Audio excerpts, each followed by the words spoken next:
Football player himself at Higgins High School, and based on the way LSU played, he'll talk about Higgins. No, I'm just kidding. He'll talk about LSU too. He now serves at Higgins as an assistant coach, so he's on the prep level as well and really influencing young people in positive fashion because he's a positive guy. He rushed for 2,174 yards at Higgins and then earned 4 letters at LSU, All-American honors, 3 different seasons while at LSU. SEC Special Teams Player of the Year in 2005, returned 4 punts for touchdowns on the professional level, playing for the Dallas Cowboys, Cincinnati Bengals, New Orleans Saints, and then arena ball at the New Orleans Voodoo. And of course LSU at Florida this week, where they're having a little bit of a problem with quarterbacks today and the law, it seems. Please give a warm welcome to former LSU star Skyler Green. Skyler? Thank you, guys. Let's talk LSU. What I'm seeing from these guys right now is just that, just up front, we just need to play a little bit better on the defensive line, get a little more pressure on quarterbacks. Get a little tighter in that secondary. Kind of like there are too many big plays are happening on our defense right now. Offensively, I think we're just young. Quarterback is going to make mistakes. But he's in a situation where he's working to get better, and I think LSU is going in a great direction with Harris at quarterback, and he just has to take that stepping stone forward to get himself better in the film room. See what the defense gives him and use those things to his assets on the field. Let's talk about. Right now, I'm 1-4 at Higgins. My first year as a coach.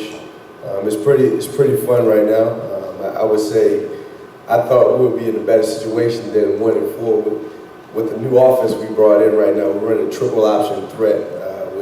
We've been running that wing T so long down at Higgins since Wayne Myers been there, and Coach Myers is now gone. He's at Thomas Jefferson, doing a great job over there with those guys.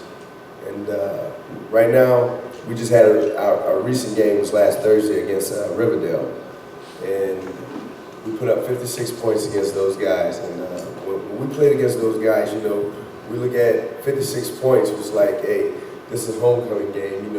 Whenever guys played against Riverdale. But now, Riverdale's a different type of football team. They have great athletes over there. They have this guy, he's number 1. I can't think his name. Dante Jackson, fast as lightning. People used to say I was fast back in the day, but this guy is blazing fast. I'm talking about, you see this guy separate from people with a blink of an eye. And they thought they had him when it seemed like they blinked their eyes, it's gone. We're a young team over at Higgins, a team full of sophomores, a few seniors.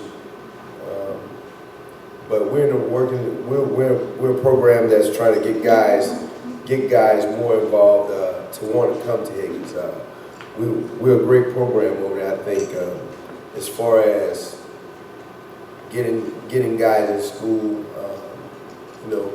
graduating some high school guys, and as far as athletes go.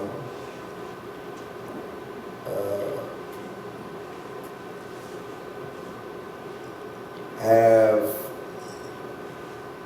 2 juniors. Well, one's a senior, wide receiver. One name's Melvin Williams. He's a basketball player. He's about 6'6".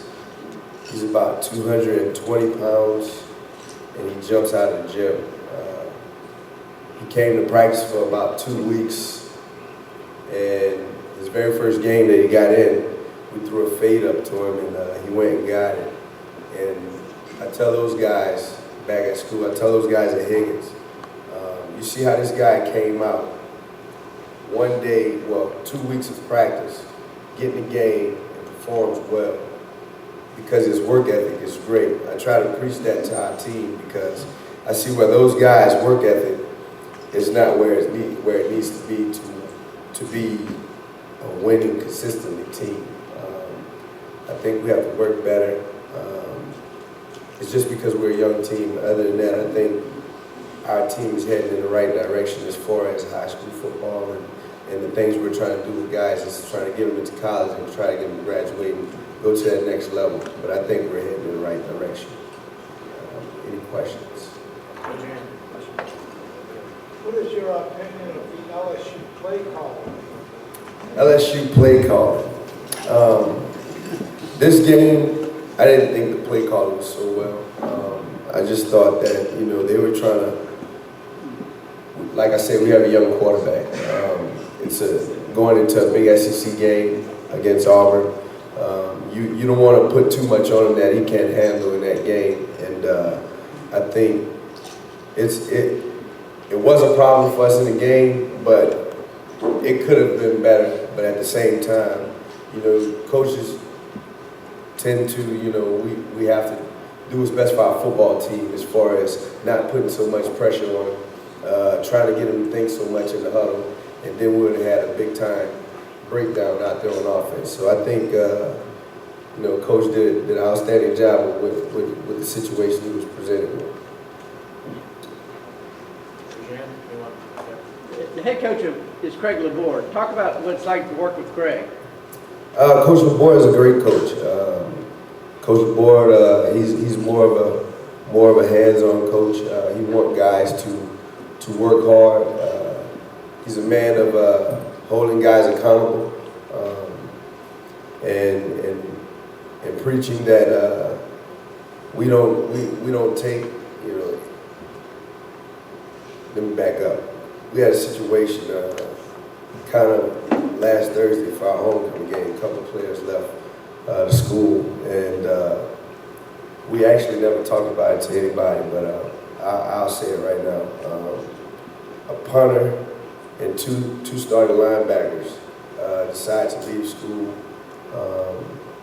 and thought it was okay and come back maybe an hour before the game, and then they said they went and get something to eat, and coach just told them, hey, we don't allow that around here. You come talk to us before you leave school. You know, and now those guys are not even on the football team anymore. So being that, you know, those guys had to be an example to what coach is trying to preach around there and holding guys accountable and being stand-up guys, great character guys, is what he's looking for. Anyone else? Thank you, guys.